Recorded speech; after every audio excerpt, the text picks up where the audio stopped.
Mangga ang pambansang prutas ng Pilipinas. Kaya di na nakapagtatakang maraming paraan para ito'y kainin. Sa tamis ng manggang hinol, sigurado kayong mapapangiti. Habang mapapawaw naman kayo sa asim sarap ng manggang hilaw. Pero alam nyo ba na ang asim ng mangga mainam ding pangontra sa lansa ng seafood? Neurologist by profession man si Dr. Carissa, pagdating sa pagluluto, meron siyang ibubuga. Ang ulam na kanyang ibinibida, pamanang putahe pa ng kanyang lola, ang adobong sugpo sa mangga. Ang natatandaan ko nung maliit ako ay tuwing Pasko lang namin ginagawa ito. Or other special occasions like birthday or New Year. Habang lumalaki ako, kahit saan restaurant ka pumunta, wala kang makikitang ganitong klaseng putahe. Imbis na suka, manggang hilaw ang ginagamit niyang pampaasim sa adobo. Okay, pag mainit na ang mantika, saka isosote ang garlic at luya.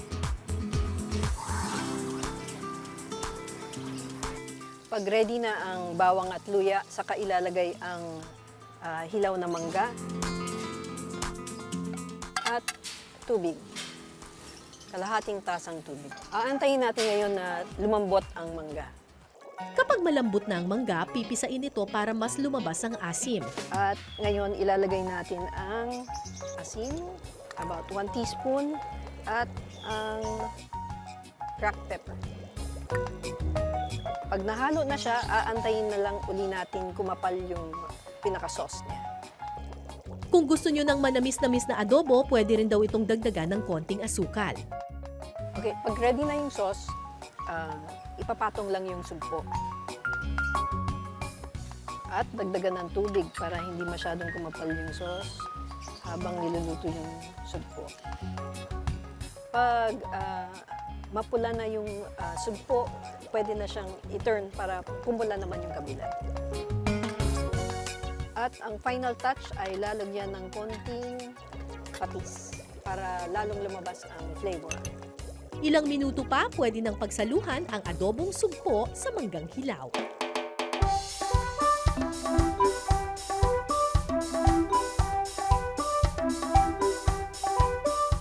Masarap. Medyo maasim o konti. Malambot nga yung sugpo.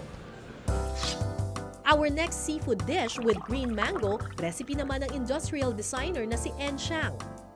Naswak daw ang quick and easy dish na ito sa busy schedule ng mga working mom tulad niya. Ang pinangat na isda sa mangga. Dahil kami ay tiga Bulacan, mahilig ang aming pamilya gumawa ng binangat sa mangga. Dahil sa aming bakuran, ito ay punong-puno ng mga mangga at tanim na kamatis. So, umpisan ko na. Maglalagay tayo ng mangga sa ating palayok. Ayan. Gagawin natin siyang parang bed. Ang ating mangga ay manibalang or hilaw na mangga. Sunod na ilalagay ang sibuyas, kamatis, luya at siling haba. Huwag nating kalimutan, lagay natin ang ating isda. Ito ay talakitok, no? Pwede tayong gumamit ng sapsap, galunggong, o kung anumang isda ang meron kayo sa bahay. Pwedeng pwede. Ngayon, ako ay gumagamit ng talakitok. Ayan, ilalagay ko lang siya.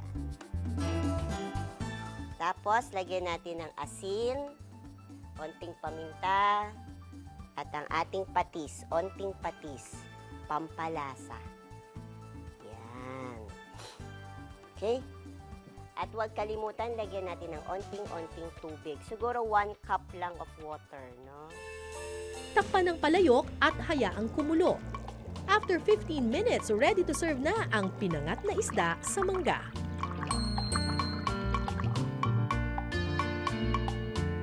So, hindi kamiyas yung pampaasim dito, kundi mangga.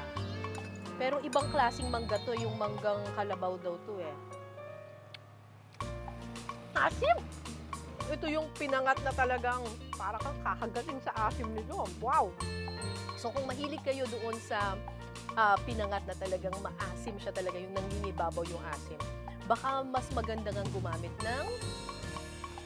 ng manggang hilaw kumpara sa kamyas. Kasi doble yung asim na nabibigay niya kumpara sa kamyas. Pero ang effective sa kanya, at least natanggal niya yung lansa ng isda.